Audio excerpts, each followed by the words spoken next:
Jason, how are you doing today, buddy? I'm doing great, brother. Thank you for having me on. I really appreciate it, Kevin. Oh, of course. Yeah, I'm sorry I couldn't join you in your on your drive.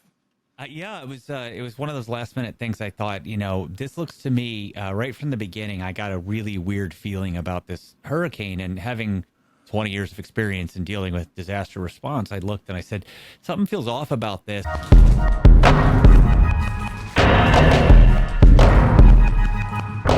Can we start with a prayer? Loving God, maker of heaven and earth, protect us in your love and mercy. Send the Spirit of Jesus to be with us, to still our fears and give us confidence.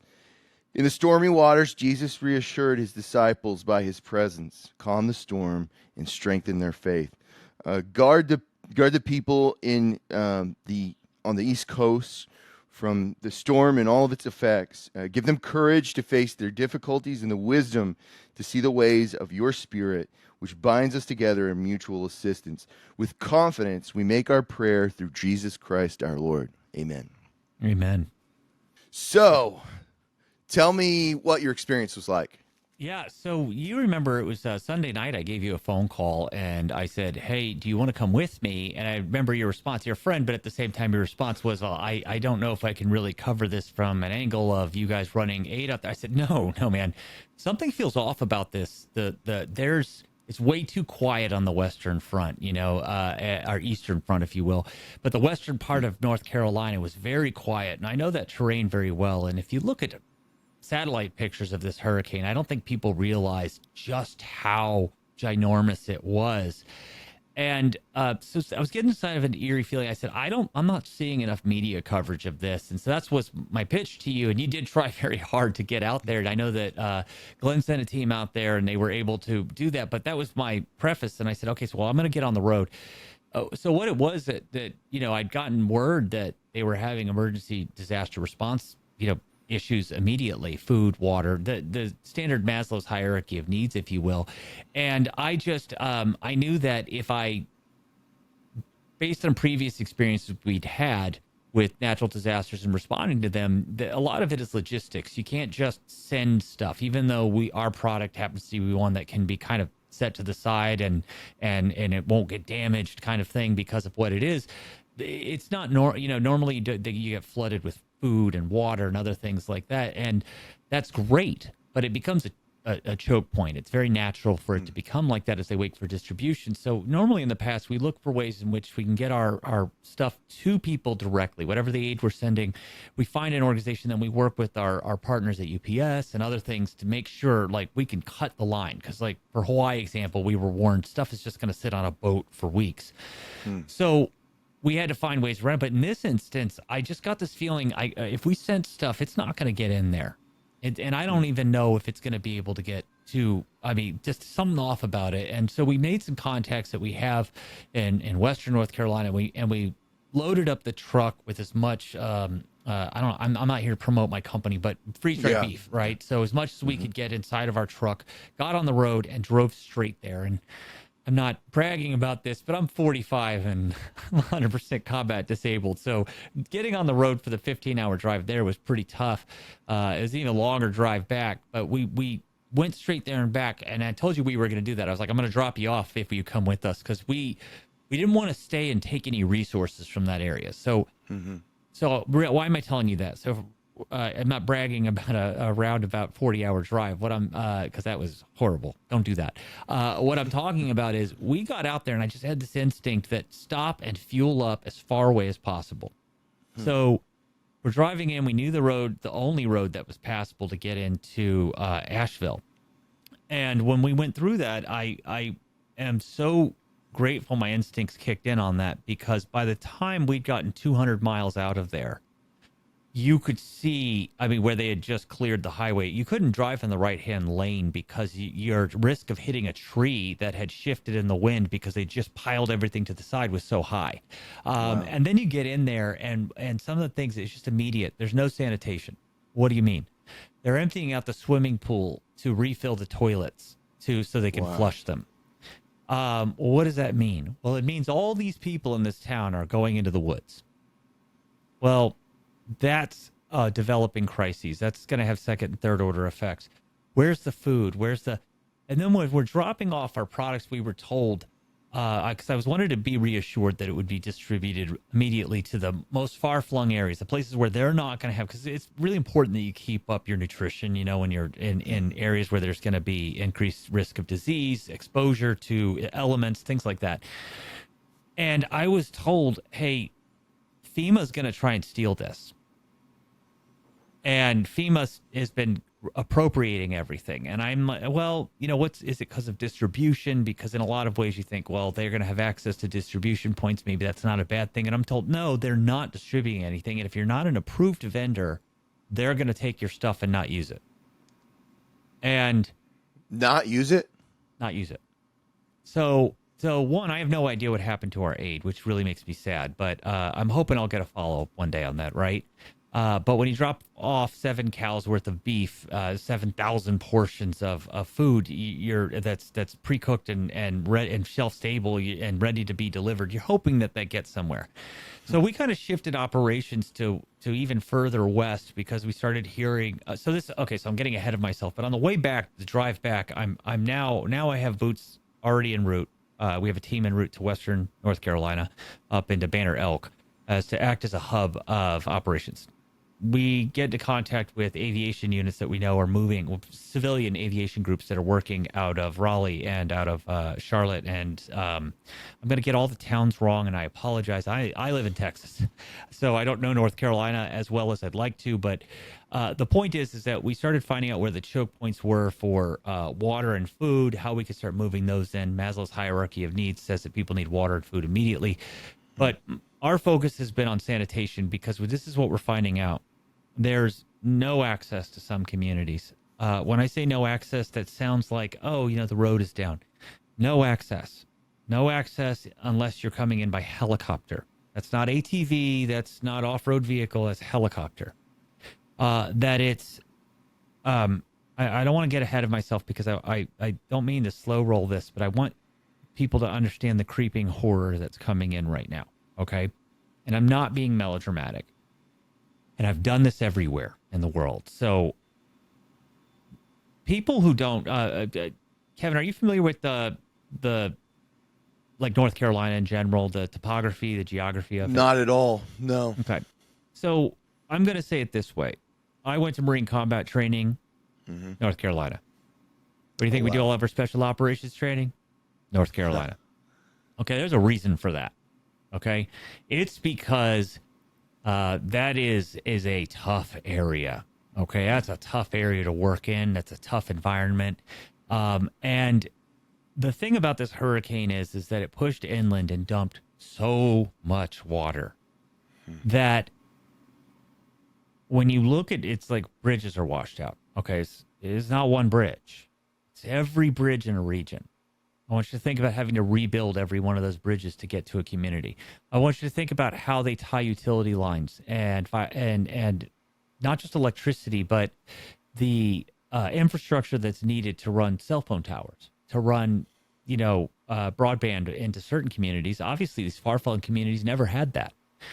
I want you to think about supply chains and how normal storehouses only have about 2 weeks worth of supplies, and they constantly depend on this resupply. Well, those are washed out.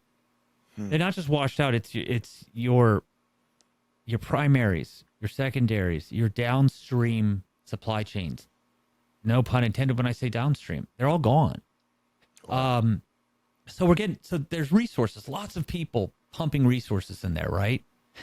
And yesterday I was working a problem where I kept getting this call. We need a fuel truck here for aviation fuel. And we need a fuel truck here. And I mean, I'm like trading. I'm calling people and begging companies, and can we trade telehealth for aviation fuel, because they want to move. And then they've got diesel trucks, like 40 trucks just sitting there in one place. And that's like, we paused this. I'm doing this before the interview, right? We're sitting here. I'm trying to get these assets moved around. And I'm one of thousands of people that are trying to do this. So I'm not special, and it's falling apart. And we're at day 8 now, which is day 1. So yesterday was day 7 of sanitation, which is day 0 of your now health crisis that is starting. And it's called, so the first order effect is obviously the loss of sanitation, clean water, medicine. The second order effect is where this starts to develop disease problems and exposure problems and a lack of nutrition. But it gets worse because we got people on the ground and they start telling us, okay, cell phone service, when's it coming back on? Weeks? No. Months? No. Years. Over a half a decade? Yeah, okay. What are the stories coming in? Well, they've grounded the flights. So as I'm moving this fuel truck around, I keep getting a mixed message. And finally, I find out it's because they've grounded the flights. They're not allowing people to move gear in or out. They're not allowing people to move humanitarian drops. FEMA I couldn't even get water yesterday and then finally found a source, but because you have to pay for it now. You have to pay preferred vendor rates. And I don't mind paying for it, but like you have to go, I mean, that's ludicrous, right? It's there. We can't even distribute the free stuff. You have to buy it and it has to go through the approved vendor list and then they'll distribute it. So you have a year's worth of experience with this from every angle. A year? No, 20 years. Yeah. So two decades worth of experiences with this from every angle, on the private side and through, working special ops. How severe is this on the scale of what you've experienced? Yeah, I mean, you'd be better off with the parking lot. You can work at a parking lot. That's it. I'd be better off in Afghanistan, where I've got to convince terrorists to come together and work together. Because you know why? Because the government cares about putting money into Afghanistan, or cared. That's it. The resources were there because we wanted them to be. The reason Western North Carolina is suffering right now is because they want them to. That's it. Wow. That is the only conclusion I can come to. It was like during COVID when you asked why are they not listening to frontline doctors for immediate care options. And I was watching the whole thing, and all of us in this community, civil affairs community, were watching this and saying, this is completely backwards. This is not how you conduct operations. And it was almost like at every fork in the road, somebody said, what's the good decision? What's the bad decision? And they took the bad decision on purpose. At some point, you just feel like it moves from malfeasance to malevolence. And at this instance, I have no conclusion but to when I am getting reports of children wandering the roads because they don't have, their parents tied them to something and hoped that they would survive. Oh my God. I'm getting stories from multiple sources who are on the ground of just bodies in the trees. Fire departments who are volunteer fire departments who are absolutely just, I mean, they have PTSD at this point. This is not something that they were prepared for. These are their friends and neighbors. These are people that they see, every couple times a year at large events in their communities, and they're just gone. And no one cares. And everyone says they care. And you and I have seen a lot of people say they care. I do think it's important that people are getting Starlink in there, that they're able to get information out, that they're able to, share their stories and beg for help and hopefully get it. But at the same time, I have to tell you that on the ground that the worst, it's everything. They need everything.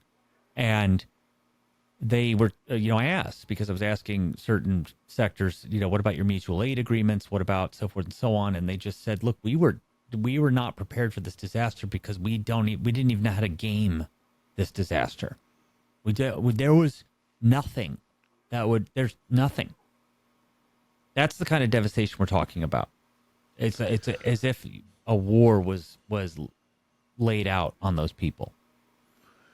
So I know this is sort of suppositional, but why would they repeatedly choose the bad option? Control. I mean, you're asking my opinion at this point? Yeah, I know. That's tricky. Yeah, so my opinion is that in order to maintain control in an area, you have to create a situation by which you are able to set the parameters, the left and right limits, of what people can do in order to survive. So what you've done in this instance is you've created lateral limits where you say the only way you can survive is you're dependent on the government 100%, which means you must express fealty. That is my opinion. And the fact that the very communities they wiped out are the very ones that would decide this next election is, in my opinion, not a coincidence. The fact that those are the very communities that will not get a chance to vote because they aren't going to be, there's not even going to be the ability to vote in those areas, in my opinion. And they are comfortable with that. Just as Zelensky's comfortable with no elections in Ukraine, they would be more than comfortable with not having elections, or if they can, finding a way to stymie the vote in areas that would predominantly support their opponents. And that is a travesty that we've reached the point where we can say that. It's not like, I mean, for anybody who would sit here and say, that's insane. I mean, they admitted that they control the weather. They've admitted it. That's not a thing that's a weird, far-flung conspiracy theory. It is something they openly admit they do. The hurricane, the largest, probably, I've never seen a hurricane of that size. And I'm trying to go back and flip through with people to look at photos to try and compare. And so far, people are coming up blank. Wow.